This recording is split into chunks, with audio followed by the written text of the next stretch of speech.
Yeah. Uh, yeah. Urban Therapy with Sun Show. Sunday morning, you know how this go. It's the Urban Therapy with Sun Show. We do this thing, and you know that is always a go. How y'all feeling this morning, man? Sunday morning, holiday weekend. It is a holiday weekend.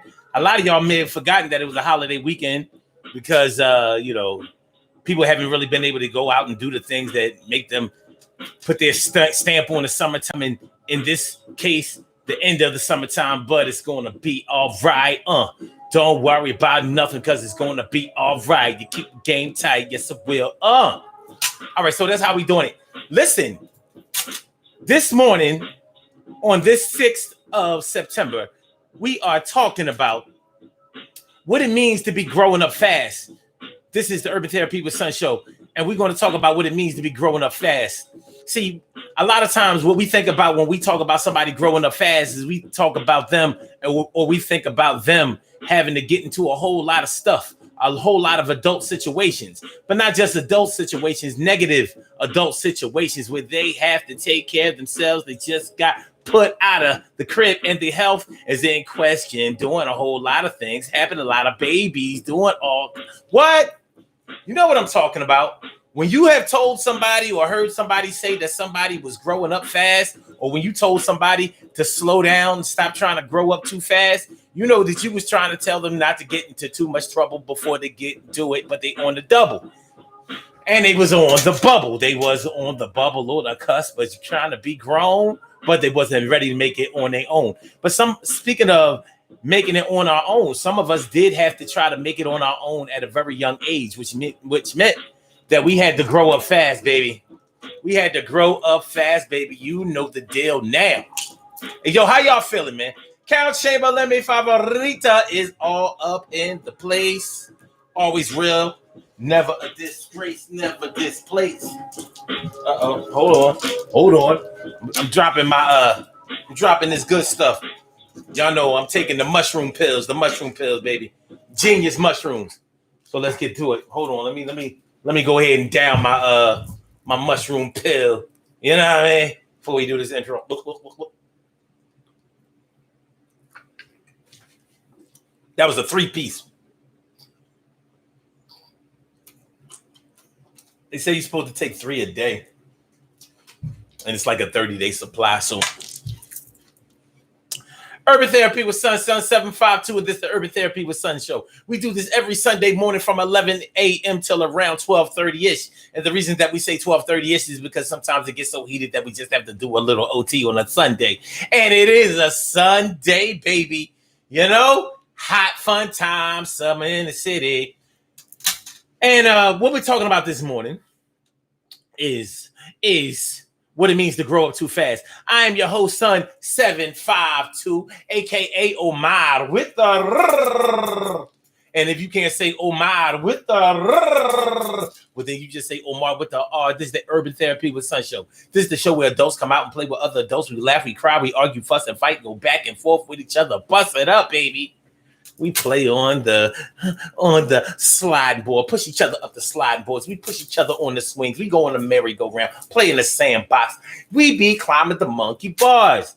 It's like one big recess. However, we talk to each other. We get into each other. We help each other. We assist each other. We teach each other. We learn from each other. And we do a whole lot of things with each other to try to understand how this thing called life fits into our universe and how we project ourselves into other people's universe, their mind, their third eye.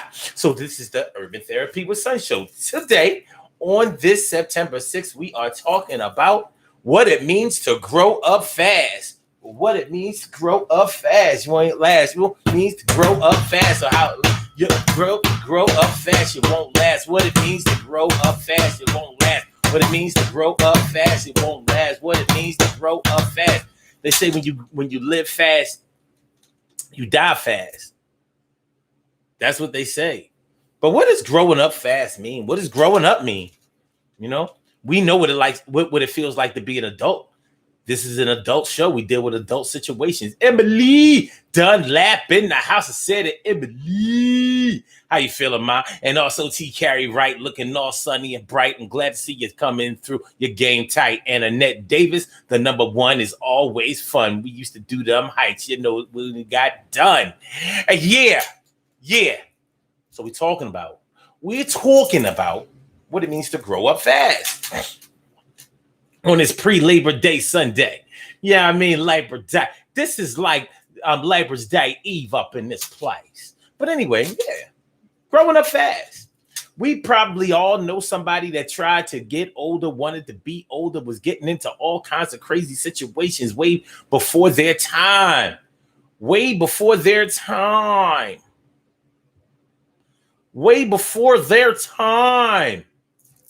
And it's something that we got to deal with, you know what I'm saying?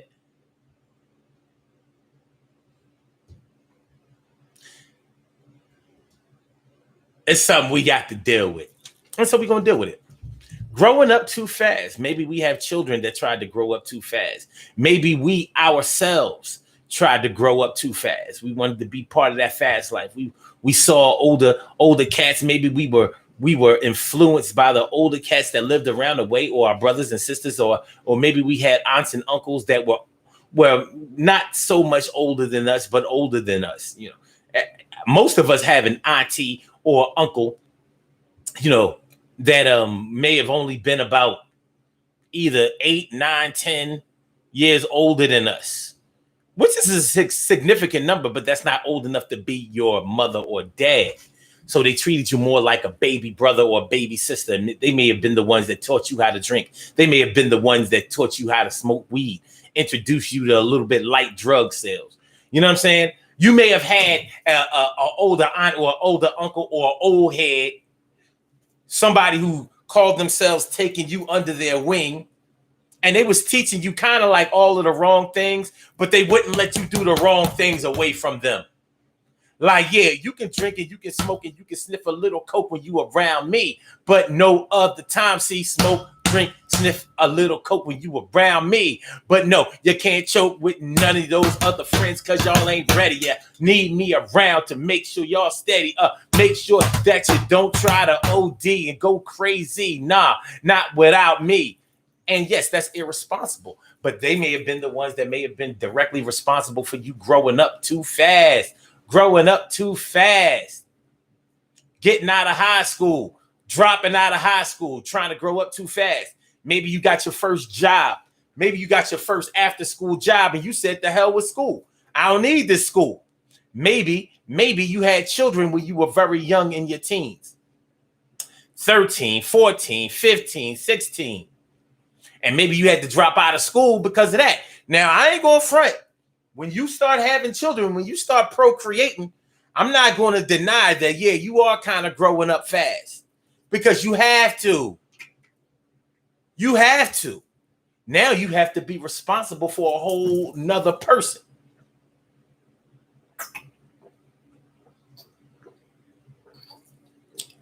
And you know what's crazy about that?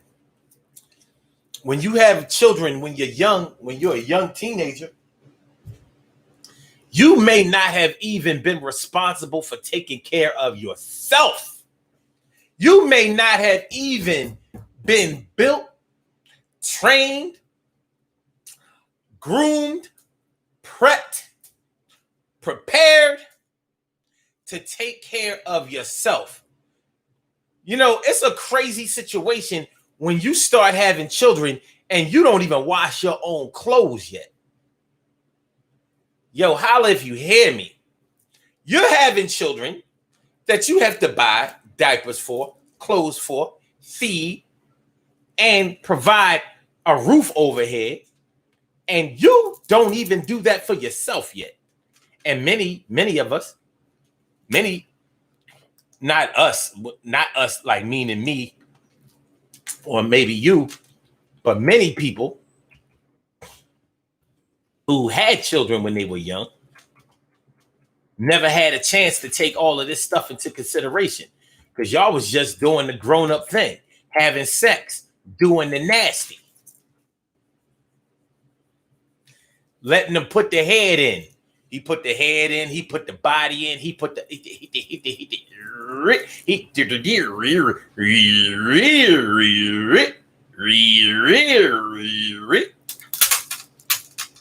so here you are. You don't even know how to. You don't know how to cook. You may not know how to really, take care of yourself. You may not even be up on your personal hygiene. You still running around here stinking a little bit funky. Don't wash your ass enough. And you already have a baby. It happens, man. It happens. My brother Ansel Jones is all up in the house. What's going on, my brother Ansel Jones? How you feeling? How are you feeling? Good to see me some y'all. We talking about growing up too fast this morning on the Urban Therapy with Sun Show. Mushroom pills. Mushroom pills. Okay. I'm going to read to you what they say the benefits of mushroom pills are, Carol, because I ain't going to front. I don't know offhand. Okay. And it's fucked up that I actually do have to put on my glasses to see the small ass rating. See if y'all can see that shit. Come in, focus. Can you hear it? Okay. Genius mushrooms extract delivers immune system support, and lion's mane provides brain boosting benefits for memory, cognitive function, and improved mood. Cordyceps,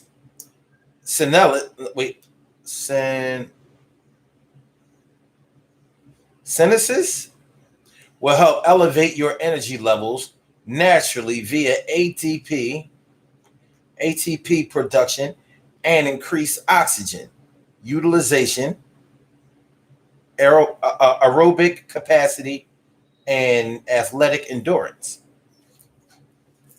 So it's supposed to be good for your brain and your energy. We go. I can't. Whatever, man. You know what I mean? I take this shit. I'll try it. I'll try. Why not? All right. So yeah, when you start having children and you're still a child, basically, you're not used to taking any responsibility. You out here still making excuses for why you didn't make your bed or clean your room or wash the dishes and shit like that. Yeah, you still making those type of excuses. And here you are having a whole baby. A whole baby. Well, this is a situation that's ironclad proof that you are growing up fast. Now, are you growing up too fast? In a lot of people's opinion, yes. For people who have had children when they were teenagers, I've heard some of them say, well, I did it. I got through it. Even though I was young, it can be done. And yeah, there's no doubt that it can be done. Should it be done? That's the question. That's the question, baby. Word up. That there is the question. Growing up fast. What it means to grow up fast. Charlene Curry. Charlene Curry. What's going on, Charlene? How you feeling, Charlene? Good to see me some you, Charlene. Charlene. Good to see you, Charlene. Charlene. Make sure y'all hit that like button, man. Hit the like button. Make sure that y'all share the show. And make sure that you subscribe to the channel if you haven't subscribed to the channel yet. It's the Urban Therapy with Sun show on this Sunday, the 6th of October, Labor Day Eve. And we are talking about what it means to grow up fast. What it means to grow up fast. Y'all can call into the show if you didn't know. You can call into the show, speak your piece, say what's on your mind, ask a question, make a statement, give your proof, take away some. Whatever you want to do, express your passion in any form or fashion. And the number to call if you want to call in to express your thoughts and feelings or whatever It's area code 319-527-6199. That's the number to call. I said a 319-527-6199. Yes, y'all. I said a 319-527-6199. Yeah, get on the line. I said a 319-527-6199. Yeah, get your shine, baby. Get your shine, baby. Get your shine, baby. Get your shine, baby. Get your shine, baby. Get your shine, baby. Get your shine, baby. Get your shine, baby. 319-527-6199, baby. Uncensored show. Say it how you mean it. Like I said, express your passion in any form of fashion. Don't let nobody stop you or drop you. All right. So what do y'all think? Carol Chamberlain says, I have a magnifier for that tiny writing. Yeah. Well, at least you agree that it is small, man. And I'm since I started wearing glasses, I'm noticing a decline in how good my sight was, because I would have been able to still read that. Oh, if I pull it, it's funny because up here I can't see it. It looks jumbled and real blurry. But if I pull it back here, I can see it. Yeah. Reishi mushroom extract delivers immune system support, and lion's mane provides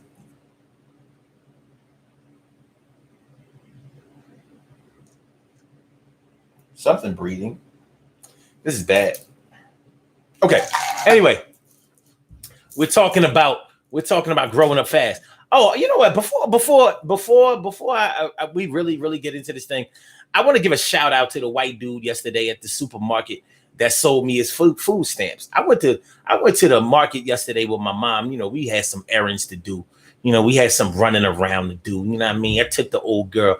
You know what I'm saying? To get up in the ride. We gonna take a little ride. We was actually going to look for her a ride. She needs a new car.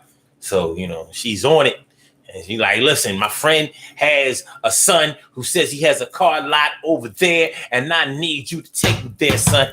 Take me there, son. I said, get on up in the truck. Let's go, Mom. And we did. So after we went to look for the car, whatever, she was like, well, I need to go to the market to get a couple of things. So we took her to the market. So while she in the market, you know, I was like, all I needed was like a couple of bottles of hot sauce, and I wanted to get some ice cream. That's all I needed from her. But the boy, he steps to me like, listen, you shopping? I said, yeah, you know, this cart didn't give it away. Because my mom likes to drink bottled water, so we got to buy bottled water. So I had, you know, you can't carry around a case of bottled water in your hands, not 3 cases. So I had the cart. So I'm like, yeah, you know, I'm shopping. Look, cart. I got 3 cases of water, and I got 2 bottles of hot sauce and 2 containers of hot ice cream. He was like, listen, you want to buy some food stamps? He immediately got my attention. Like, to me, selling food stamps, that's how like some women, you know, look at when they hear chocolate. Like chocolate, who got some chocolate? Somebody got chocolate? Chocolate? Yeah. So I was like, well, yeah. Well, how much you got? He said, I got 100. I said, how much you selling them for? He said, 50. I said, let me go to this ATM machine real quick. Went to the ATM, drew out the cash, start shopping on that ass. And quick, fast. I ain't really even need no groceries. For real, my refrigerator was in good standing, but I was like, shit. You won't be letting these kind of opportunities pass you by?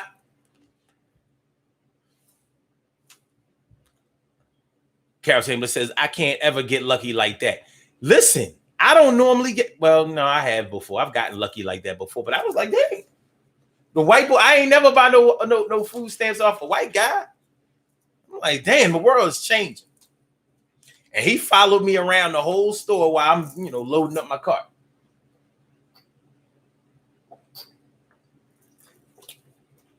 You know, so by the time my mom is ready to check out, I go over to where she at. She's like, That's a friend of yours? I was like, yeah, that's my man. I call him FS. FS, yeah. Food stamps.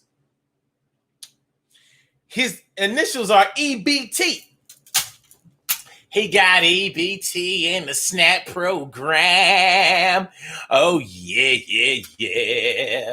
People be like, yo, don't tell people you bought food stamps because you can get in a lot of trouble. I was like, no, I can't because it ain't my card.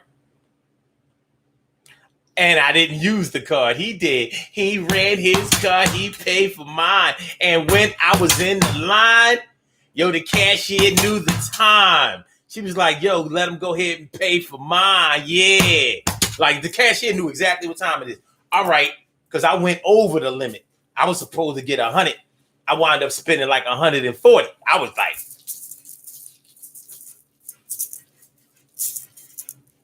and I don't even shop like that. I did yesterday. So he was like, listen, I only got 100. I said, all right. I got the 40. Okay. So I guess it meant that I wound up spending 90. Oh, well. Fucking shit. Okay.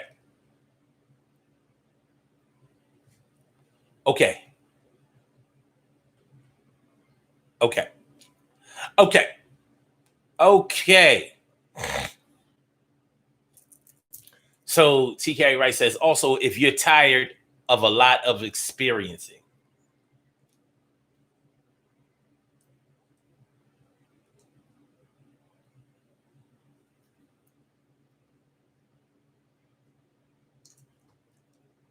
Okay. Ansel Jones says, too much work to start a job, starting as a supervisor.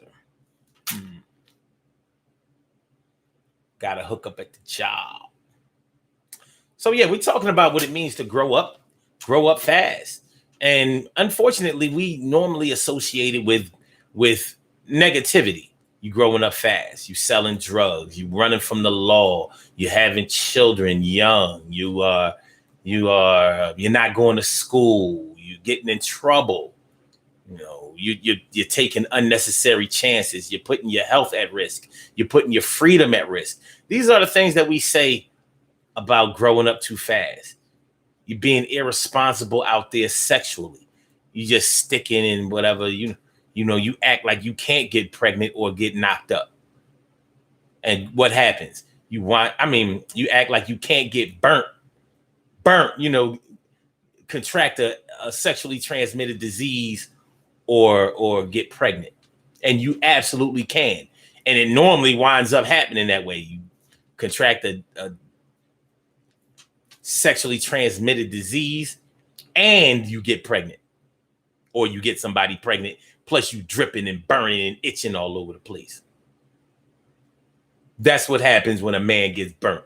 He dripping, he burning, he itching. He's very uncomfortable. So when you see niggas out,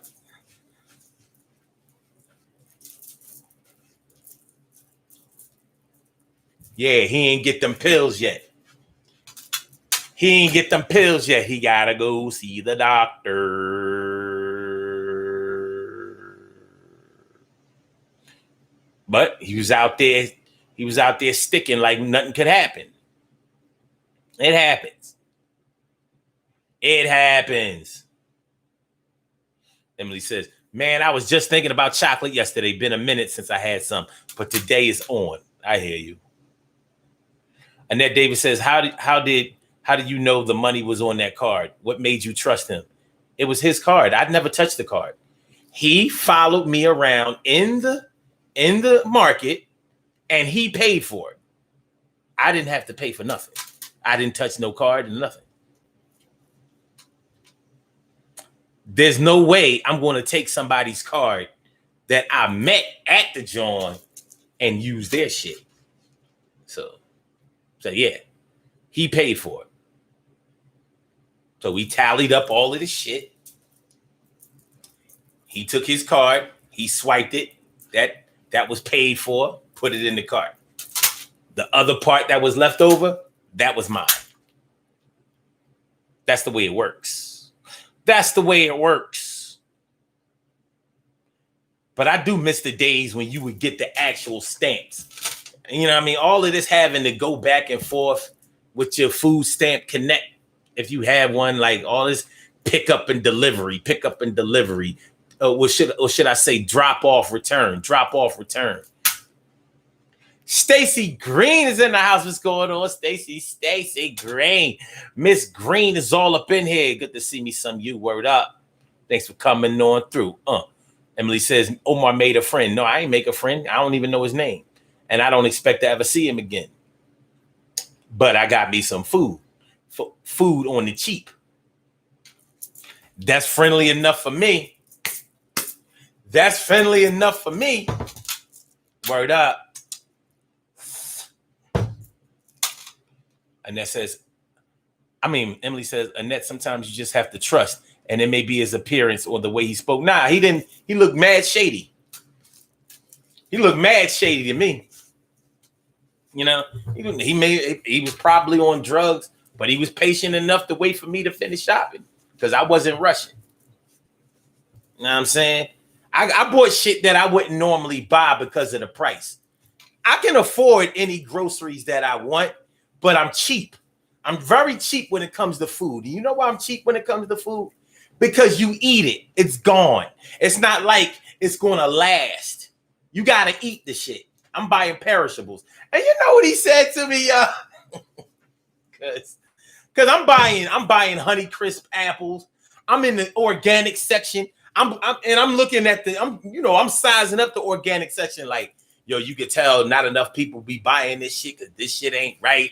You know, this shit only gonna last for 2 days in the refrigerator, and this over here. So I'm buying all this organic shit and Honeycrisp apples. Now, if y'all know anything about Honeycrisp apples, y'all know them shits they expensive as fuck, but they also good as shit. He was like, wow, you sure do like a lot of fruits and vegetables. That's all I had to cut.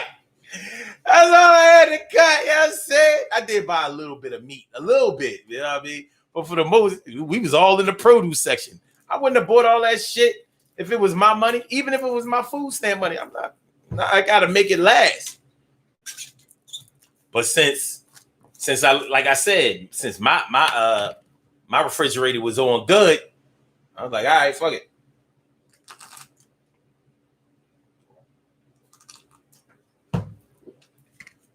Stacy Green said, Honeycrisp apples are our favorite. Them shit's good, the motherfucker, baby. They good, the motherfucker. Them shit's is like candy. They like candy. Yo, biggest shit's back. Y'all think I'm joking? Oh, hold on, because I don't lie. I ain't gonna lie. Y'all see me? Fuck out here.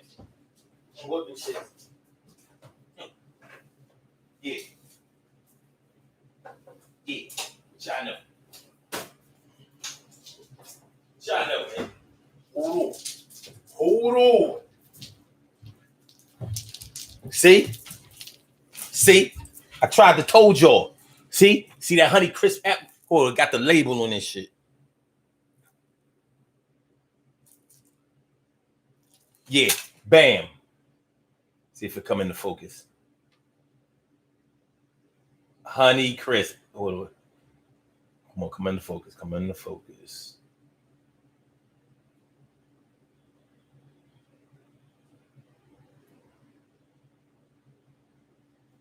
Yeah. Shit's good and crunchy. Oh, good as shit. Yeah. Yeah, I got mine. I bought a bunch of them too. Fuck that. Don't try to come by my crib being like, yo, since you showing off you got all them Honeycrisp, you don't mind sharing, right? And that says, forgive me for not knowing how the game works. Thanks for enlightening me. Well, you don't know until you know. It's all good. But yeah, I will buy food stamps off a motherfucker in a New York minute. Like it ain't shit. And I ain't trying to hear all of that. Well, you taking food. You selling, I'm buying. You know what I mean? Just like drugs. I don't buy that and I don't sell that. But don't come to me talking about something. Well, it's wrong because you listen. If it's so wrong, tell them motherfuckers to stop buying this shit. Cause ain't nobody ever put no gun to nobody's head and tell them, you gonna sniff this coke, you gonna smoke this crack, you gonna smoke this weed, you gonna take these pills. That's what you gonna do. You are gonna do it until you addicted. You made that choice. Shit. That's my word.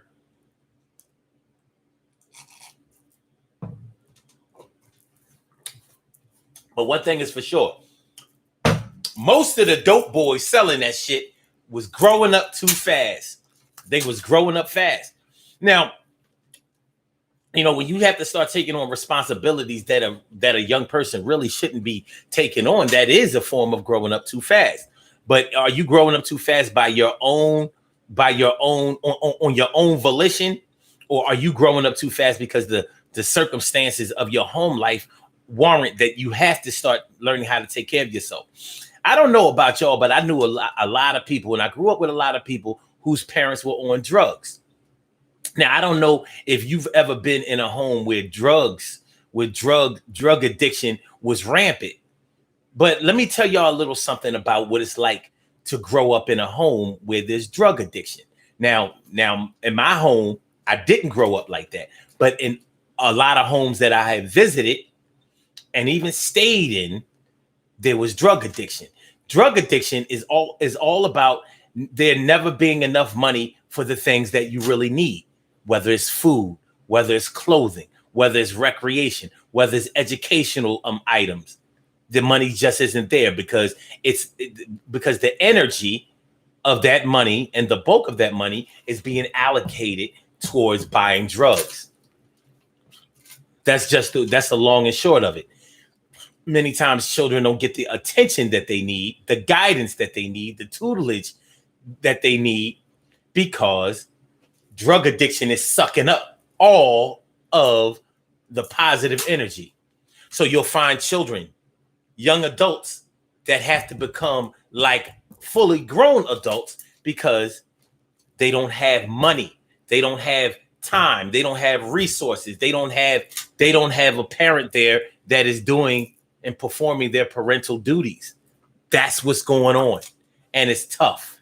So, you know, you may be living in a home where you may have to move soon because the rent is not being paid. You may have to find another way to be able to feed yourself because food is not being bought. You may have to find a way to get to school and from school, get to school and from school, because nobody is there making sure that you go to school. That kind of shit. You may have to take care of your younger brothers and sisters because your younger brothers and sisters are not being taken care of by the parent or parents that they're supposed to be taken care of. Now, don't get me wrong, because there are functional addicts out there who have been able to control their addiction enough to still be able to provide for their children, but their children are still not going to get everything that they need, because that can't happen when there is an addiction prevalent in the home. There's just no way it can happen. So those children who grew up in those households that I know had to learn how to take care of their children. I mean, they had to kind of be the mother or father to their younger siblings. They had to do that. And they also had to learn how to make some money. Some of the women that I knew, some of the young girls that I knew, had to sell a little ass, unfortunately. Sell a little ass, sell a little weed, sell a little coke, sell a little whatever they had to do. But what they didn't have a chance to do a lot of times was go to school and finish school. Some of them dropped out. Some of them were smart enough to go ahead and finish school. But you can best believe they weren't going into college. And some of them wouldn't even go into the military because they were afraid that if they went into the military, that they would be away from their other brothers and sisters, and they wouldn't be taken care of. And they wasn't trying to hear about or see their brothers and sisters have their family structure broken up because they had to go to foster care or to a relative's house that may have been even more dangerous than the house that they was living in. It's crazy. It's crazy, But this is a circumstance of negativity where you may have actually had to have grown up faster than other children who didn't have that circumstance prevalent in their home. It's tough. It's tough. And it's not an excuse. When you see this shit, and God forbid you were already an at-risk youth. God forbid you were already an at-risk youth. Do you understand what I mean? I know Annette Davis, the number one, knows what I'm talking about because she deals with at-risk youth every single fucking day. The last thing she wants in her own family is an at-risk youth. But when you witness the home life, see, when you work in the correctional facility, you witness the end product, the result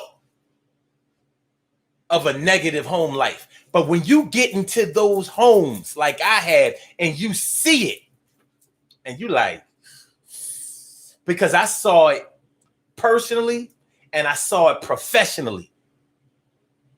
When we rented out houses, we were in people's houses.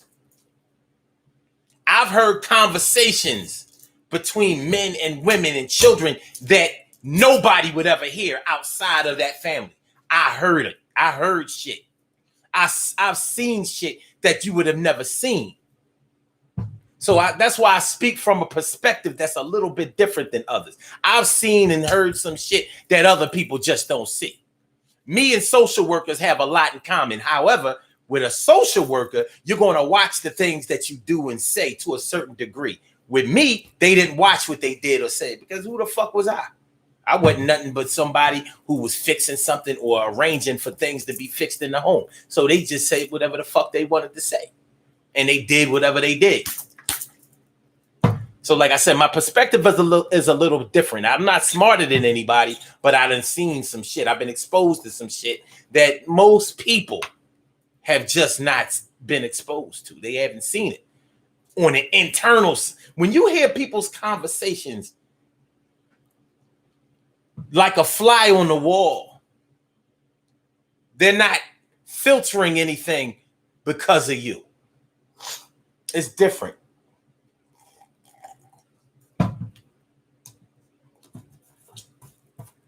It's like leaving a cell phone out and taping somebody's conversations, and they don't know you're taping them, so they speak candidly. It's different. It's mad different. So that's what we're talking about, yo. What it means to grow up fast. What it means to grow up fast, and that's why, honestly, that's why my perspective on drug addiction and drug selling is different than a lot of people's. That's why my perspective on home life and what's right and wrong is a little bit different. I'm just as judgmental as the next man is. But I understand some shit, some different shit. So it is what it is. It is what it is. But like I said, God forbid you're already an at-risk youth. So you was already fucking before you should have been fucking. You was already huffing before you should have been huffing. You was already sniffing before you should have been sniffing. There is no age requirement for using drugs. But one thing is for sure, you was too young to be doing that shit because your brain wasn't even developed yet. You wasn't ready for the world. But now you have to take care of your brothers and your siblings as if your parents have passed away because they're not available. Shit is crazy. So yeah, you had to grow up. You had to get a job. You had to sell something you ain't want to sell. You had to basically sell your soul at certain times. And you might have fucked around and got pregnant yourself or got somebody pregnant. I remember when I was a young boy, I knew a dude had 2 kids by the time he was 15. Yeah, by the time he was 15. I knew 15-year-old girls that already had 2 baby dads.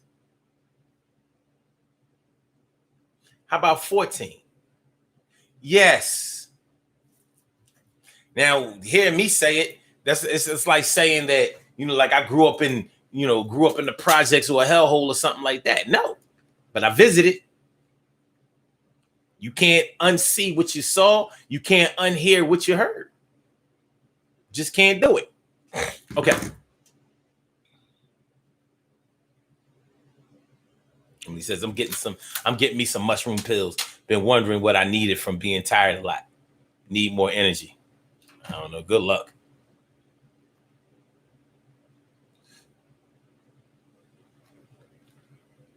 TK Wright says, I have my ass off, bro. You have to read the comments before it. I was listening what the mushroom. Okay, I saw that. I saw it.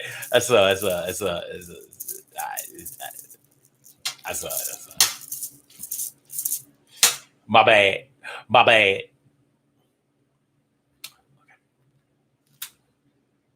Okay.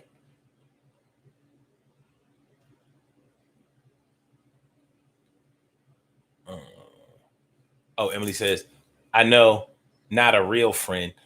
Look mad shady and you still did it. I would have said no. Why would you say no? Like, what's he gonna do? Like I said, I didn't have to touch him or the card or anything. He had on his mask. I had on my mask. I don't see the risks that were involved. Some of y'all probably be thinking like, he could have been like a FBI agent, like over $100 food stamps that he didn't put in my hand. You can't even get entrapment for that. And I didn't give him the money until after the transaction was fully processed. So until he swiped the card, there was no money exchanged. So had we got to the cashier and he said, well, oh damn, I don't have enough money for the card or whatever, I'd have been like, all right, well, all of this shit getting put back. Somebody gonna do some work today.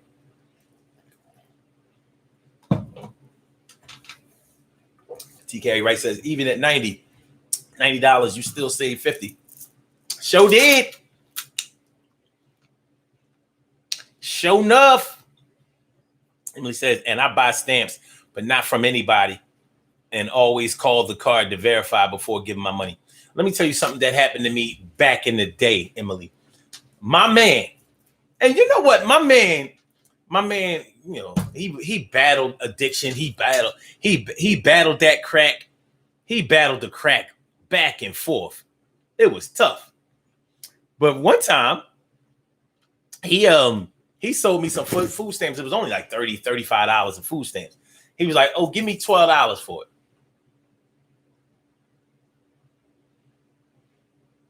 I gave him 15. Like, here, man.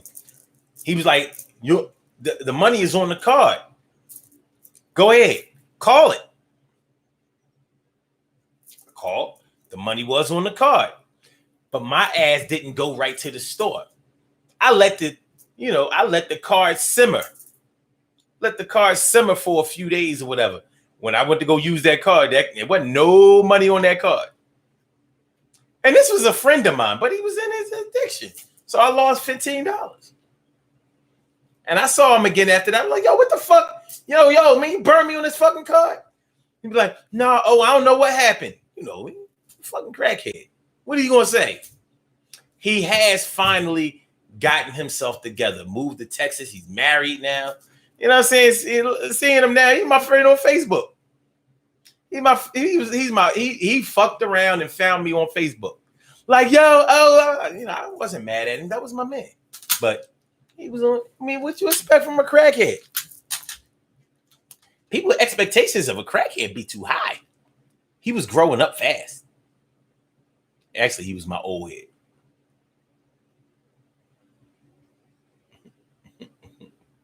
Stacey Green says, yeah, they are. We fighting if you eat one of my apples. Yo, don't let me find out you buy the Honey Crisp for yourself, and you only buy the Red Delicious for the kids. Like, yo, y'all can eat these Red Delicious. Y'all ain't ready. Y'all not old enough to eat these Honey Crisp. You know what I mean? Y'all ain't ready for these. Y'all don't be eating enough of the apple. Y'all still be leaving the top on the shit in the bottom. Nah, nah, nah, nah, nah, nah. By the way, I eat the whole apple. I mean the whole thing, core and everything. It's gone.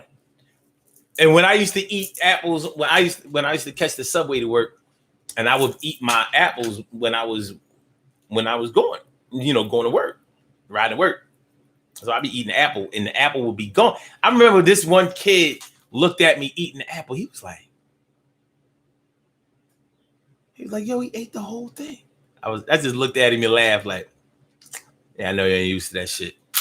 But I read it online that you can eat the whole thing. So I did.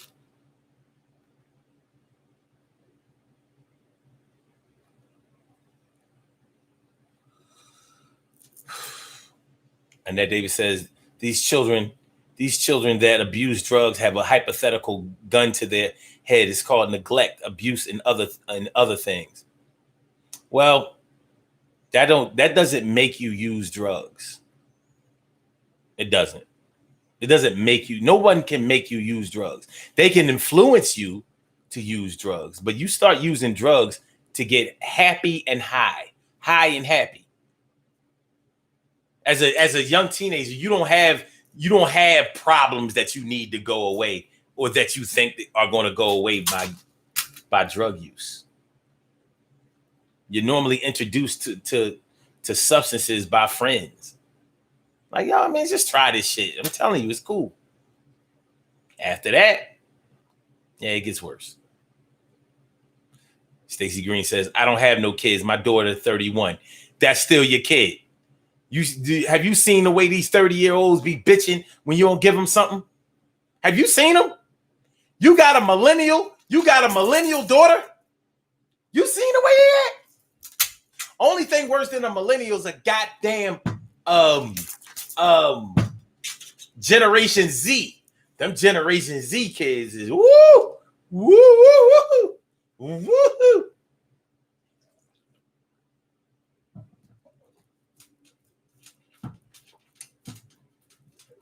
Them Generation Z kids, and that's what we be thinking. A lot of people be thinking that people who were born in the 2000s are, well, yeah, they kind of are.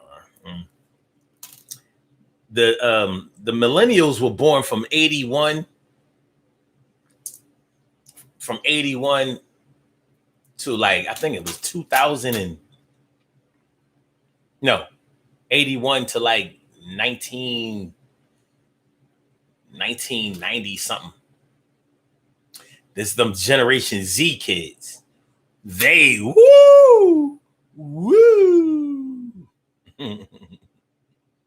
Stacey Green says, I don't eat the whole thing. Oh, no, most people don't. I'm the only one I know that does that. The only one. I'm the only one I know that doesn't peel the skin off of kiwi fruit. I eat the whole thing. Fuck that. I know that all the nutrients are in the skin. So when I see people slicing apples and slicing the skin off, I'm like,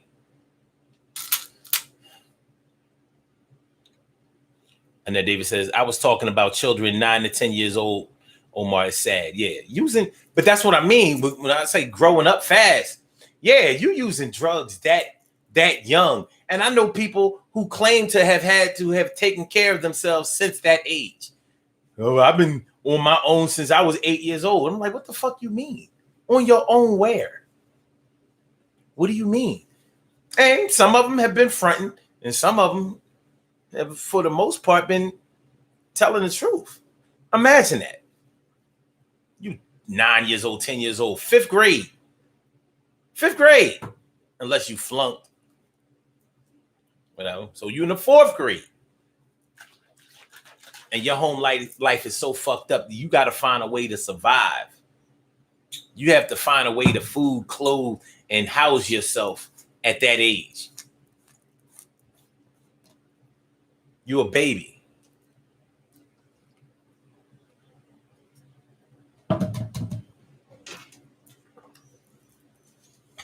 Stacey Green says, yeah, they were something else. You know, 30-year-olds be bitching. I'm saying, Dad, I'm saying, Mom, I'm saying you can do this for me. You can do that for me. You can do this for me. You can do that for me. You can do this and that. Why can't you? You ain't doing nothing else. You ain't got nothing to do. Yo, give me a couple of dollars. You don't need that money. Yo, I'm trying to holler. Why can't you run me here and there and pay my rent just half? That's fair. And why can't you watch all my kids, all 5 of them, like you used to did? And when I come back, I'm going to make sure I take care, give you a couple of dollars at this particular time. I need it free on the eye. Matter of fact, don't even try to ask me for something. You got to take care of grandkids. Got to take care of grandkids. Even though I had them, yo, they look so cute. Yo, look at them. Christopher Catching says 81 to 96. There you go. Thanks, Christopher Catching. What's going on, my bro? How you feeling? 81 to 96. Yeah, those are millennials. So we be thinking that millennials are these teenagers. No, they're not millennials. Those are those Generation Z kids. Them motherfuckers is problem.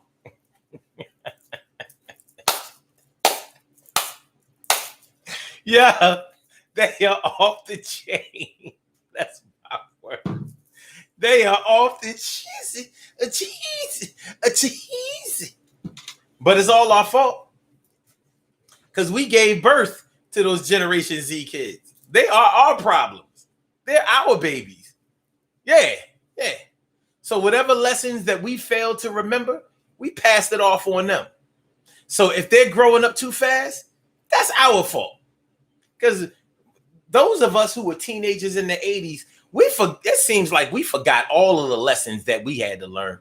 The hard-ass lessons that the 70s babies had to have forced down their throat in the 80s.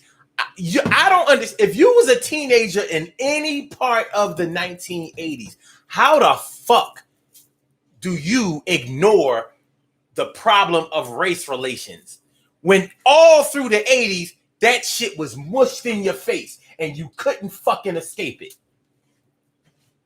It was mushed in your face. Everything was segregated. Everything was separated. It was black this and white that. Everything. Y'all remember the language? It's language that you don't even hear now. There used to be a such thing as white music. You know, Bon Jovi, Poison, Metallica, Van Halen, Guns N' Roses. It was white music. Def Leppard. Duran Duran. It was white music. That was music that white people listened to. You talk like you was white or black. There was a black way to talk and a white way to talk. People nowadays be like, there's no such thing as talking black or talking white. Yes, the fuck there is. If it was that way then, it's that way then. So if you were a teenager in any part of the 80s, you know that it was real. You couldn't go everywhere you wanted to go. Neighborhoods was segregated. You could get your ass chased or killed out there just trying to go wherever you wanted to go. That was whether you went to certain black neighborhoods too. Like these kids nowadays don't have it like that.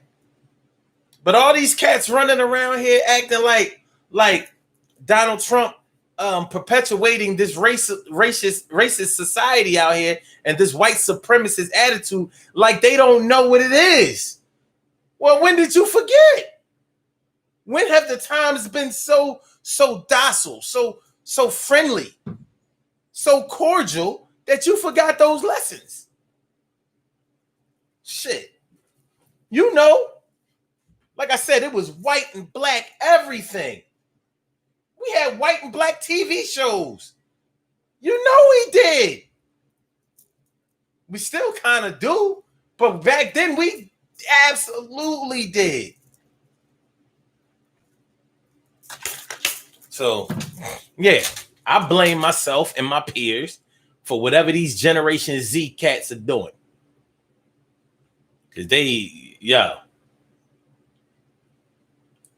But it's a shame that we have to talk about growing up fast in terms of negativity, because really growing up fast should mean other things that are more of a positive nature. Like, what about if you're young and your parents aren't on drugs? They aren't wayward parents. They are responsible. But you see that your parents are still in childbearing years. So you're growing up fast, pretty much trying to get yourself out of the way so you can make a better way and set a decent example for your siblings. Isn't that growing up fast too? Why don't we say that that's growing up fast? When children are growing, when they starting to walk fast, talk fast, and advancing in their schoolwork, we say that they're getting out of the way when we see other children, starting to follow them. But maybe we should say that they're growing up fast. I bet you if we caught them smoking cigarettes, we would say that they was growing up fast. If we caught them, watching pornos or some shit like that, or trying to freak a girl in the corner, grinding and shit, we would say that they was growing up fast. Why can't it be something positive? Why can't it be, doing your schoolwork so well and learning so fast that you're able to get skipped in your classes? Isn't that growing up fast? If you graduate high school at age 16, isn't that growing up fast? Because you're on your way to college. You got a scholarship for a full ride at age 16. And no, you 16. You're not going to be 17 that year. You are 16. Isn't that growing up fast? Being helpful, learning how you can contribute to your society, your family, your peers, your loved ones. Isn't that growing up fast? Taking on responsibility that young people don't normally want to be associated with. Isn't that growing up fast? Taking accountability, being honest, being truthful, avoiding drugs or irresponsible sex or things that could compromise your health or your freedom. Isn't that growing up fast? Because that sounds like it takes maturity after the fact. A lot of us become mature after we done fucked up some shit, after we done got our hands slapped real bad.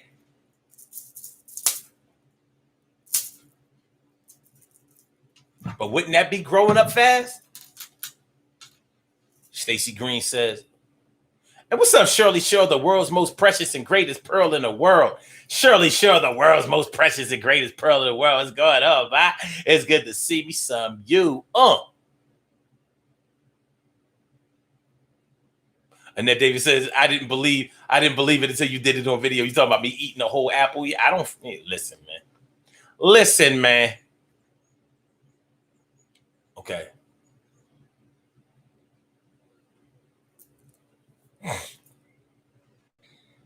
Stacey Green says, yep, because South Philly was racist.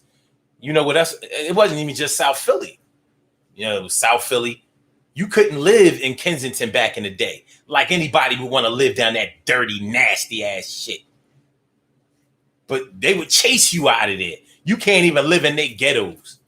And their ghettos was the worst. I mean, it used to stink in Kensington. It still kind of does. I mean, physically stink. Like, what the fuck is that smell? Like somebody, like a fish market didn't hose down their sidewalk or some shit. It's nasty. It's nasty. And it's worse now with all them damn zombies running around. Those zombies are them goddamn heroin addicts and them damn pill heads. The opioid crisis motherfuckers running around. You see them goddamn, man, all hunched over and shit. I'm like, what the fuck, man? The crack era was not this bad. This shit is horrible. And most of them are white. And that's why they're getting away with that shit. Disgusting. But yeah, Philly was fucked up on that racial shit. Yeah, it was very, very racist. Very, very segregated. White, that's another thing. We have black neighborhoods, we have white neighborhoods. We still do, right? All right. Some people act like they don't know. Act like they don't know. Shout out to all my black people that live in Philly and now think that they the shit because they made it impossible for themselves to move to Delaware or Jersey and shit, or out Delaware County. Not too many of them living in Montgomery County. Some do, but you know it ain't super sweet like that. But there are plenty of black people who live out in Montgomery County. But you know that's the richest county in the state.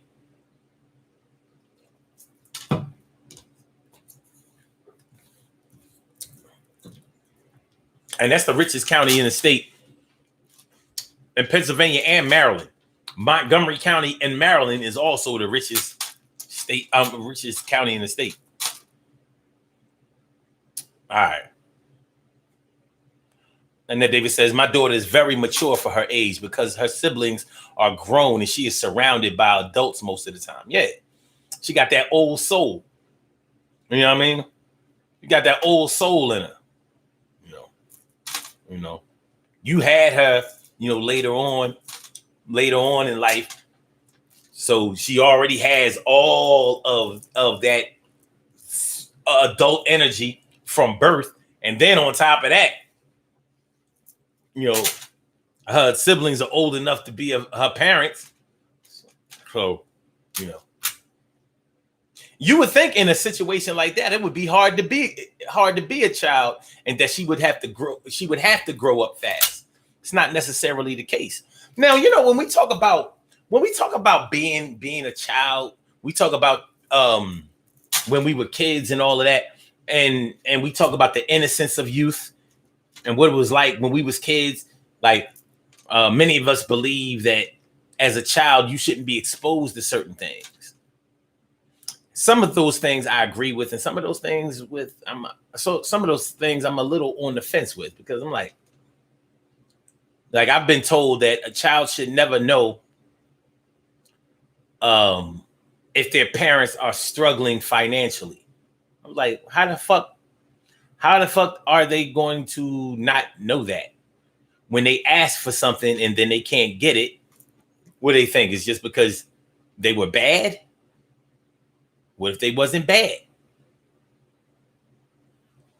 So I don't see anything wrong with a child understanding what the financial limitations or possibilities are in a family. It's just that a child shouldn't have to chip in and be a product of that. You know what I'm saying? Or should I say be an agent of that? I don't think that. But I don't see anything wrong with making your children understand how finances work and how money is made. I don't see anything wrong with that. I think there's something wrong with not doing that, because we don't do that enough. We don't ensure that our children are going to be able to manage money, to make their money work for them, to understand the power, the sheer power of their financial strength.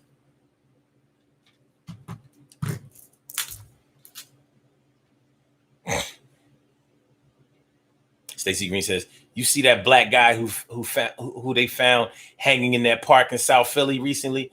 I mean, come on, man. And you notice they tried to keep that shit on the fucking low. How is it that national news? That's why I got beef with like Al Sharpton. Like, yeah, since that didn't make national news, we don't get no, it's like, how is it in the local news? They like, yo, here it is, the city of Philadelphia in the year 2000 in September, and we are dealing with a black man hanging from a tree in South Philadelphia in 2000, September. I'm sorry, 2020.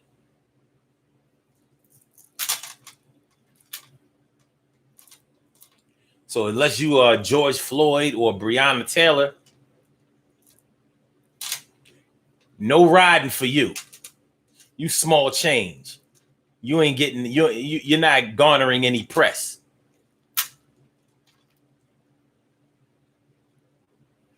Stacey Green says children should know about their family's financial situation. They should. Yeah, I mean, because it might stop them from asking for every crazy thing out of this. Listen, if you don't put a cap on what your children will ask for, they ask for all kinds of shit. Like, yo, we went to the zoo today. Can I have an elephant? Like, we can't have an elephant in the crib. Why?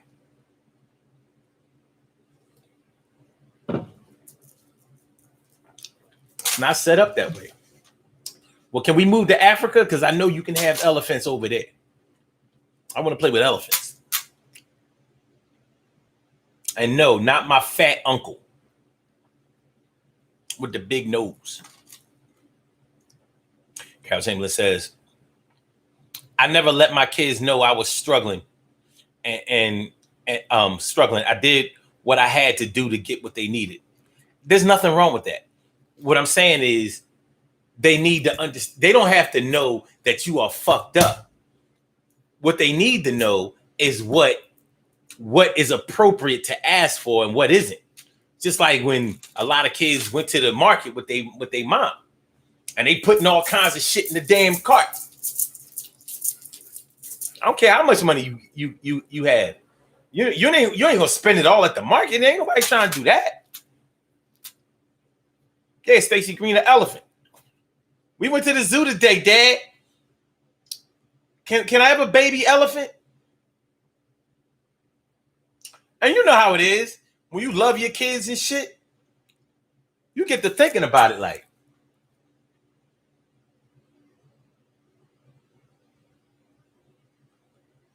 motherfucker, you can't even buy.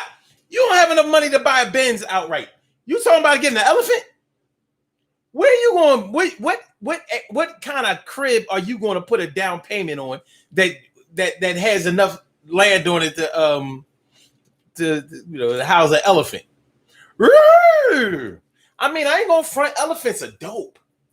Yeah, I mean, you ever peep elephant? You know, like they be dancing with you. You know, elephants do. Yeah, they got a lot of personality. Those elephants. You know what I mean? They stink to high heaven. They really stink.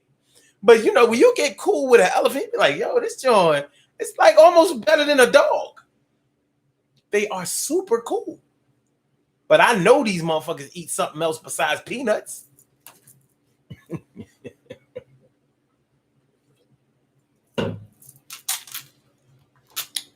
Growing up fast, baby. What it means to grow up fast.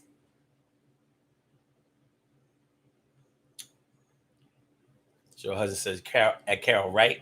They didn't know until we were of age about the struggle. When they became able, the struggle was lightened.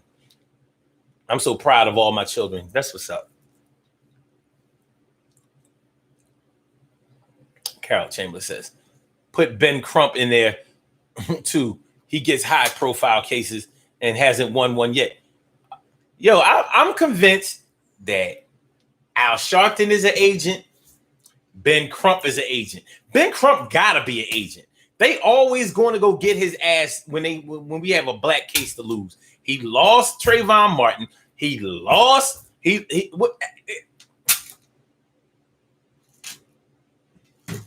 Let's see what else. Hold on, because they got him on the George Floyd joint, right? You know what I mean? I'm sick of these motherfuckers, son. For real.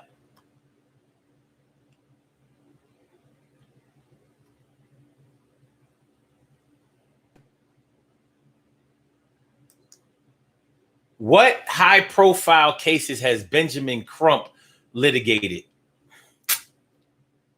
According to Ben Crump, Mr. Crump has handled many high-profile civil rights cases, including those involving the tragic deaths of Trayvon Martin, Michael Brown, and Corey Jones. He is a frequent contributor to Time and has published several high-profile articles that address some of the civil rights issues we face today.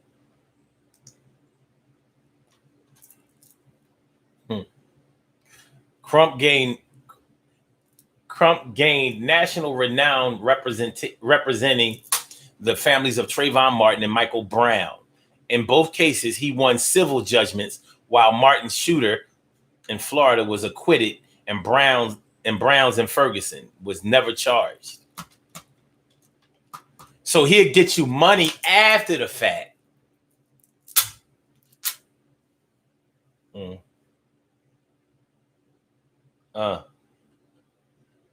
See how? Benjamin Crump has an estimated net worth of over $5 million. His career as an attorney and his primary source of income is rated among the top 100 best and highly paid lawyers, and was named by Ebony Magazine's Power 100 most influential African Americans. Blah, blah, blah, blah, blah, blah. Blah, blah, blah, blah. These Asian ass niggas, man. Not Asian. These agent ass niggas, son. They not winning nothing, dog. They up there posting. I mean, I saw that defense. I mean, I saw that case that he put up for the Trayvon Martin case. I was like, yo, ain't no way he winning with that bullshit. That was a weak ass case. Meanwhile, the defense was strong as fuck. I was like, ain't no way they gonna lose this shit. No way.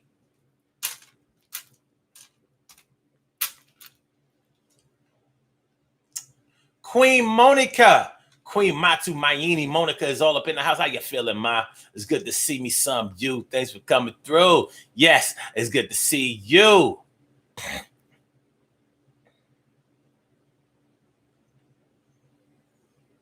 And then David says, I had actually one day show my daughter how much.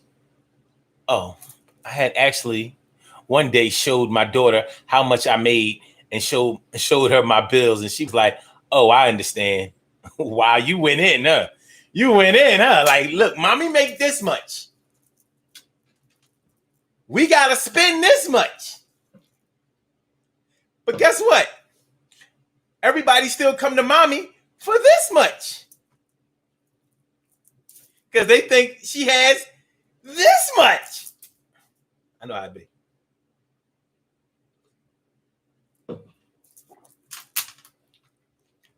People who fuck their money up all the time always think that other people have money. They think they're the only ones who can't manage their finances. Queen Monica says, plus talking to them about finances and teaching them about wants and needs, savings, investments, and debt is what is needed. So they make good choices when they grow up. I like it. Valerie, Miss Green, in the house. I said, Valerie, how you feeling, Miss Green? It's good to see me some you. I'm glad you made it to the scene. Word up. TK, right? So laughing at something other than peanuts. Listen, it's funny because all of the big giant animals, you know, outside of whales and, you know, sea animals, they're herbivores. You know what I mean? They don't eat no meat. Elephants, rhinos, they don't eat no meat. Hippos, they don't eat no meat. Plant eating ass big motherfuckers side. They big vegetarian ass animals. Dad, can we get a hippo? Can we have a hippo? Like, yo, I can understand a hippo was kind of cute. They so big, they just everywhere hippopotamuses are. They big as shit. And you see them in it, like, you know, me and Yanni went to the NJ Aquarium last year. I'm watching the hippos swim. I'm like, damn, look at the hippos swim. Look at the hippo. Hungry hippos. Hungry hippos. They look awfully graceful when they swim. But they big. Very, very big.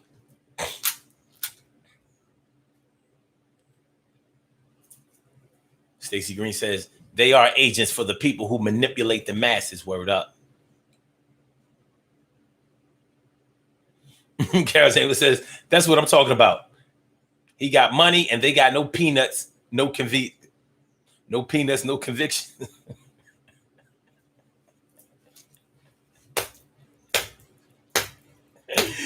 T. Gary Wright says, my kids knew when we were broke and when we weren't. More importantly, it was important that they knew to pick up their bootstraps during hard times rather than remaining stagnant. And then David says, no one files a civil suit before a criminal trial. Benjamin Crump is not a criminal defense lawyer, but he still represented them in the criminal cases. But he sucks. He sucks.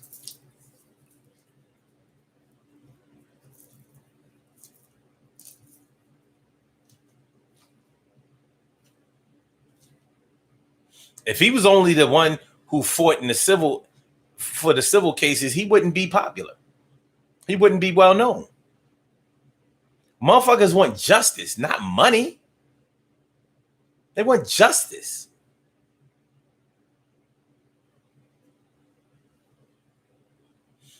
T. Gary Wright says, Annette, I tried that with my daughter. She saw my pay and my bills and still asked for an elephant. Like, so you showing me all this to say what? Where's the elephant?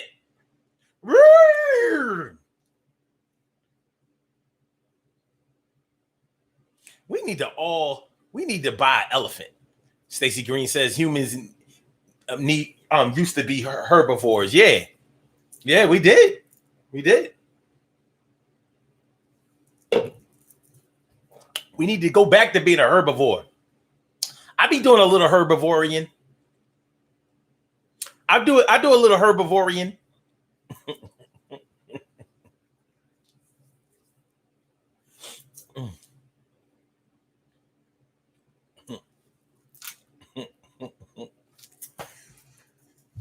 What it means to grow up fast, y'all. What does it mean to grow up fast? Well, it's just a shame that when we talk about growing up fast, we're normally talking about the negativity. Because there's so many ways to grow up fast without being negative. How many of y'all bought a car at a teenage? You bought the car. Like, you bought yourself a car. Your parents may have had to take you to pick the car up and help you with the insurance, but you bought yourself a car. Isn't that growing up fast? How many of y'all own property, bought houses when y'all were young? When all of your friends was running around here trying to smoke weed, drink 40s, and maybe get a car, and you talking about buying a house, either to live in or to rent out.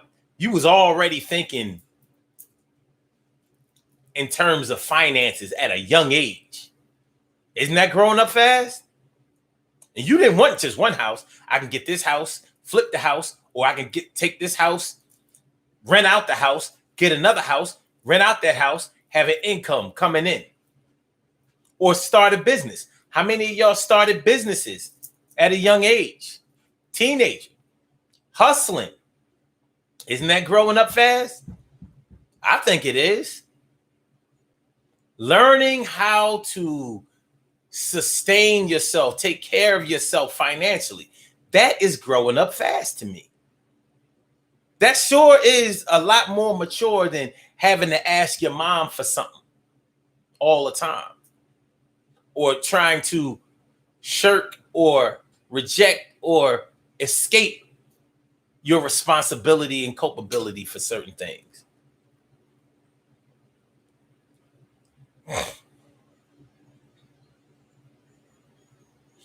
TK Wright says she did get her the elephant, named her Ella, and she's on the shelf in my bedroom right now. You know, black women love to have elephant fixtures in their elephant statues in their house, supposed to bring good luck. Elephants. Elephants. Let's look that up. I always wanted to Google that.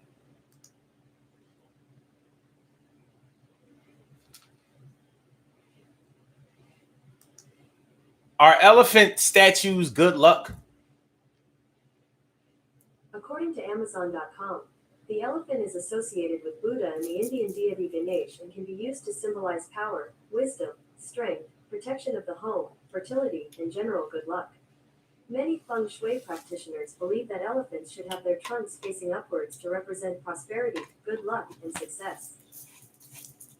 So, there you have it. So, all y'all black women with all those elephant statues in your home, now you know why that y'all been doing it. And you probably didn't even know. The elephant is associated with Buddha and the Indian deity Ganesh and can be used to symbolize power, wisdom, strength, protection of the home, fertility, and general good luck.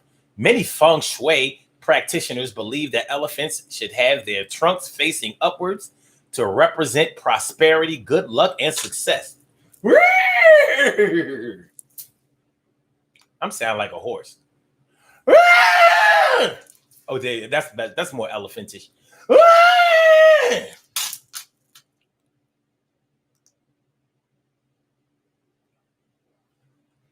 Do elephants bring good luck? Elephant imagery in the home invites good luck and fortune. Elephants are often depicted with the wishful, fulfilling jewel to grant good fortune. You can place elephants at the entry door to invite in this positive energy. They can also be located near the desk for more luck in your career. Elephant. Yeah.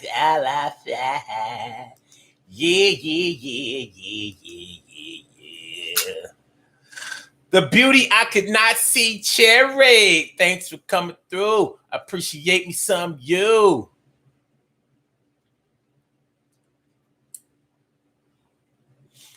And she says, I always had a job. I looked older as a teenager, worked at a fast food restaurant before 16. I had a vending table on Germantown in Armat. Oh, wow. And Maplewood Mall. That's what that's called. Ah, you a Germantown chick. Or Mount Airy. Oh, wait. Oh, now it all makes sense. She's a G-Town chick. She had a stand in Maplewood Mall back in the day. That's when Maplewood Mall was Maplewood Mall. Oh, well, look at you. Well. Well, that's growing up fast to me. Growing up fast doesn't always have to be something negative. Carol Chamberlain says, I have 3. They belong to my great aunt and their trunks are upward and face the door. Elephants.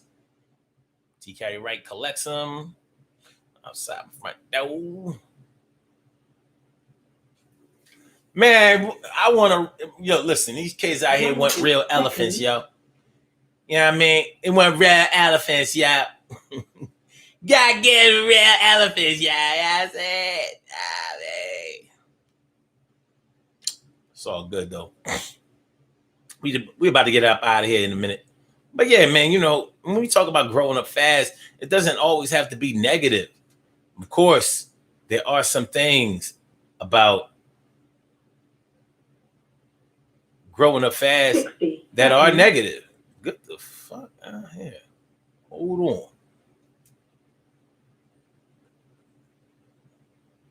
Damn. I got this video here where it's a damn rat versus a pigeon. That rat is getting at that ass. This is a New York rat too. Look at him. He giving that. He was giving that pigeon the business. He fucked him up. Yo.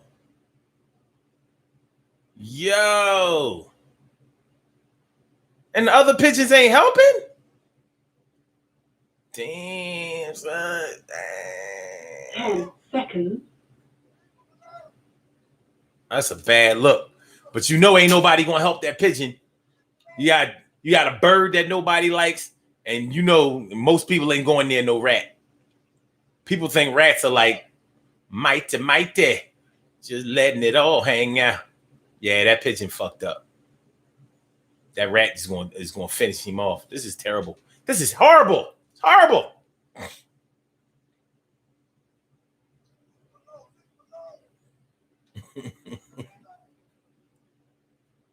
They screaming, leave him alone. Damn, that's crazy. That's crazy. This is terrible. This is terrible. Fucking rat. Fucking rat.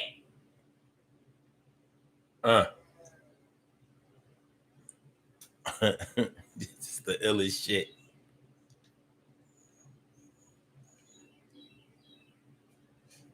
This is the illest.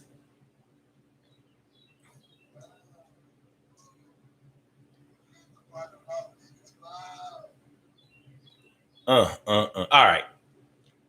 So, okay. That got my attention. Damn rat. Ah, he's terrible. Yo, you saw the video, Monica? Yeah, pigeon like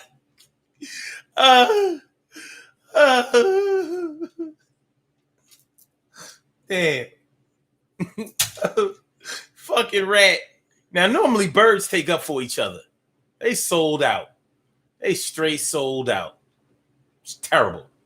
But yeah, man, you know, we use the cliche version of growing up so much to mean that somebody is getting in trouble. Like I said, putting their risk, well, they're risking their freedom, risking their health.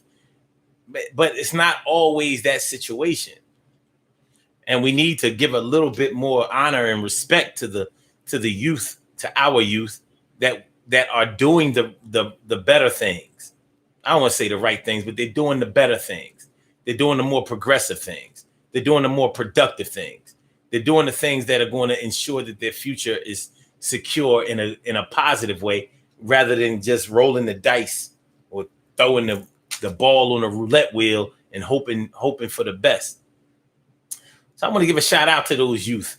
And that's even y'all, if y'all have participated in those things when you were young. You know what I'm saying? Because we don't celebrate the good things that our young people do enough. I mean, we celebrate them a little bit, but and so much of our existence, the bad seems to overshadow the good, the negative seems to overshadow the positive, and that's just not acceptable. That ain't even acceptable. So we got to do better. And some of y'all have grown up fast. And one thing you find out about growing up fast is that you ain't really grown until you learn how to figure it out. And you can do all kinds of things that will land you in jail or the hospital or the grave. But until you learn how to avoid the penitentiary, the grave at a young age, or the hospital, you ain't you may be physically grown up, and you may have some experiences that an adult may have, but when you really think about it, most adults are not delving or participating in the negativity most of their lives. They're really trying to smooth their lives out and make it easier. So if we're going to grow up fast, we want to get closer to the good shit. Let's do these birthday shout outs. We have some birthday shout outs to do. Some people were born on this glorious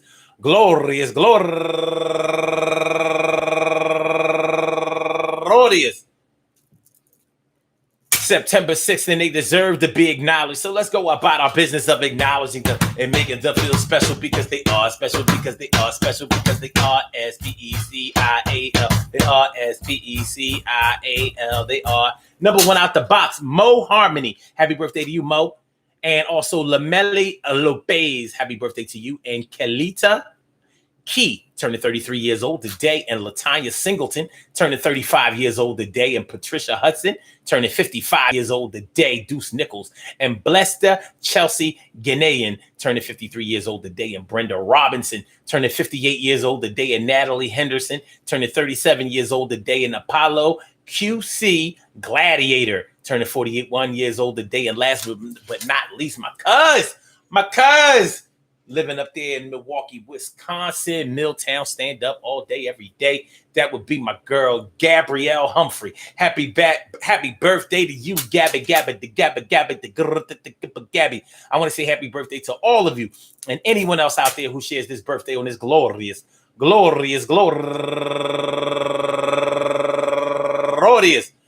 September 6th, anywhere out there in the world, worldwide, internationally, and universally. All of y'all go ahead and turn up. But don't turn up too loud. Just turn up loud enough so everybody can hear you. Rock out, rock on and do the damn, to rock out, rock on, do the damn, rock out, rock on and do the damn thing and do your thing, y'all. Represent the queens and kings and do your thing, y'all. Represent the queens and kings. Good things happen to those who wait. Great things happen to those who grind, and anything can happen to those who go for theirs. So go hard, go for yours, and remember, listen, man, we talk too much about negativity when we talk about people growing up fast. There are other ways to grow up fast that are more positive, more fun, more progressive, more productive. But for the ones who are trying to get into the negative part of growing up, sometimes we have to intervene.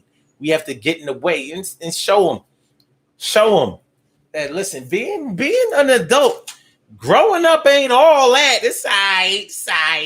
It has its good parts and its bad parts, just like anything else. But Mama used to say, take your time, young man. Mama used to say, don't you rush to get old. And you ain't got to do that. But everything is going to be all right, and everything is going to be all right. Live your life, and everything is going to be all right. You do your thing for the rest of your night. Be a kid for a while, Don't let nobody grow you until you really are ready to even know you. You make sure you're holding it down. You stay in your lane and don't clown. Yeah, when the old heads come through and tell you that you're not old enough to do the things that you want to, maybe you should listen to wait. You won't get there. Everything will be straight. I'ma holler at y'all later. Listen, peace to all my day ones, my everydays, and my brand news. I love y'all to death. Resuscitate y'all. Love y'all right back to life.